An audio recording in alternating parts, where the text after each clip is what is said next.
तुमसे पहले मैं मर जाऊं। अक्सर ऐसी बातें प्यार मोहब्बत में लोग कहते हैं। अगर आप नौजवान होंगे तो आपने भी कहा होगा, और अगर इस हद को पार कर चुके होंगे तो कभी न कभी कहा ही होगा। फिलहाल आइए इसकी इंग्लिश देखते हैं। इसे इंग्लिश में कहेंगे I would rather die than to lament. I would rather die than to लेमेंट।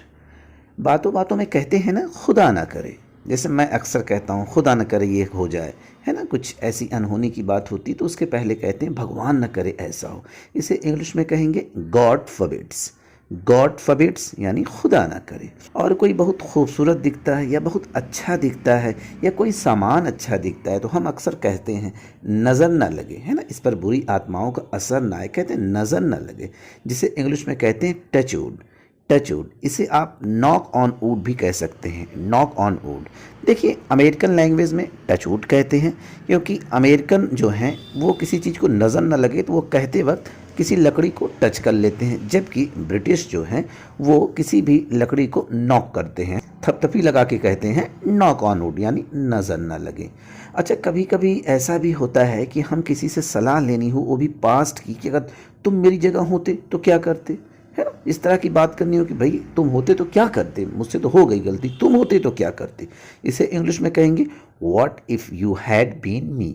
What if you had been me. अच्छा, कभी कभी कुछ लोग होते हैं बड़ी तेज़ी से तरक्की करती हैं और हर तरफ से उन्हें कामयाबी मिलती जाती है, पैसों की बरसात होती है, बरकतें हैं ना नाजिल होती हैं, रहमतों की बारिश होती है, दौलत ही दौलत होती है। तो हम अक्सर कहते हैं अरे भैया आजकल उसकी सारी उंगलियां घी में और सर कढ़ाई में है ना। इसे इंग्लिश में कहेंगे नाउ अडेज हिज ब्रेड इज़ बटर्ड। नाउ अडेज हिज ब्रेड इज़ बटर्ड।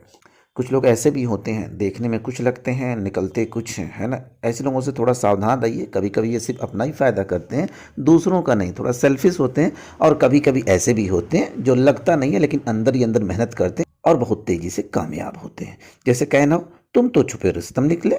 इसे कहेंगे you prove to be a dark horse. You prove to be a dark horse. इसे ऐसे भी कह सकते हैं you are a dark horse.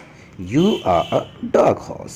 अक्सर ज़िंदगी में ऐसे काम भी हो जाते हैं, कभी कुछ ऐसी ट्रेजेडी भी हो जाती है, किसी को समझाने के लिए हम उससे कहते हैं दुनिया का यही दस्तूर है।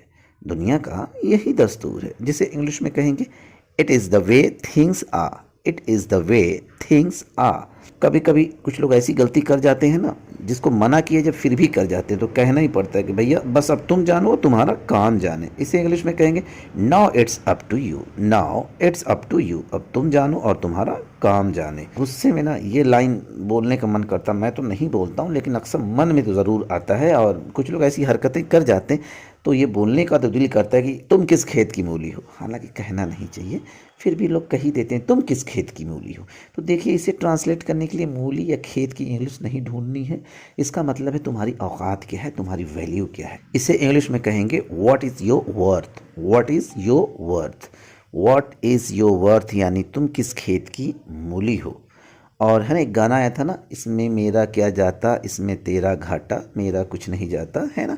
इस तरह से किसी को कहना हो, अक्सर कहते भी हैं ना, इसमें तुम्हारा क्या जाता। इसे इंग्लिश में कहेंगे what do you lose. What do you lose यानी इसमें तुम्हारा क्या जाता। तो दोस्तों, कैसे लगी आपको ये छोटी सी वीडियो, कमेंट करके ज़रूर बताइएगा। फिर मिलते हैं नेक्स्ट वीडियो पे। शुक्रिया दोस्तों।